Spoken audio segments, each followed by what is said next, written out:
അത് പറയാം. ഓൺലൈൻ മാത്രമല്ല, നമ്മുടെ കൊറിയർ കൊറിയർ ഓൺലൈനിലും കൊറിയറിലും അത് ഇന്ന് വളരെ വിശദമായി ചർച്ച ചെയ്തു. പലതും അൺഐഡന്റിഫൈഡ് ആയിട്ട് കളയും, പിന്നെ ആരെങ്കിലും തപ്പിക്കൊണ്ട് പോയി. ഇങ്ങനെയൊക്കെയാണ് നടക്കുന്നത്.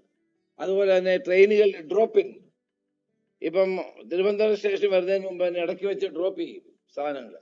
അപ്പൊ അങ്ങനെയുള്ള പുതിയ പുതിയ സ്ട്രാറ്റജികൾ ഞങ്ങൾ ഇന്ന് പറയും. എല്ലാം ഞാൻ പറയേണ്ടത് കരുതിയാണ്.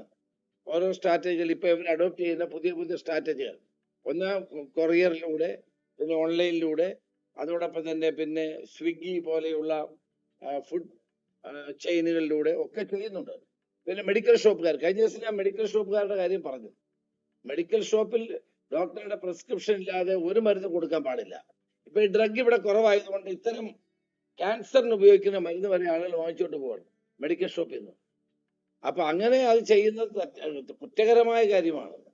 അതുകൊണ്ട് മെഡിക്കൽ ഷോപ്പുകാർ ഈ കാര്യത്തിൽ ജാഗ്രത പുലർത്തണം. എല്ലാവരും അല്ല, ആരെങ്കിലും അങ്ങനെ ചെയ്യുന്നുണ്ടെങ്കിൽ അവർ ജാഗ്രത കാണിക്കണം. ഹെൽത്ത് മിനിസ്റ്ററുമായിട്ട് ഞാൻ സംസാരിച്ചിട്ടുണ്ട്. വേണ്ടി വന്നാൽ ഒരു ജോയിന്റ് ഓപ്പറേഷൻ ഇതിനു വേണ്ടി വരും. കാരണം ഇത് വളരെ വ്യാപകമായി കാണുന്ന ഒരു രീതിയാണ്.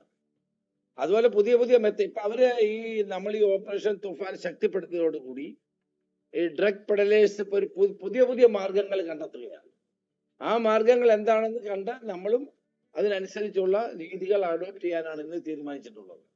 അത് സെൻട്രൽ IB, നമുക്കതിന് customs, IB, economic offences department, അവരെല്ലാം അവരുടെ പൂർണ്ണമായ സഹകരണം ഉറപ്പ് നൽകിയിട്ടുണ്ട്. അപ്പോൾ DRI ഉൾപ്പെടെയുള്ള എല്ലാവരും, റവന്യൂ ഇന്റലിജൻസ് ഉൾപ്പെടെയുള്ള എല്ലാ സെൻട്രൽ ഏജൻസീസും നമുക്ക് സഹായം എന്ന് വാഗ്ദാനം ചെയ്തിട്ടുണ്ട്. ഏതായാലും പുതിയ അപ്രോച്ച്, പുതിയ രീതിയിൽ നമ്മുടെ ഓപ്പറേഷൻസ് ഇനി മുന്നോട്ട് പോകും.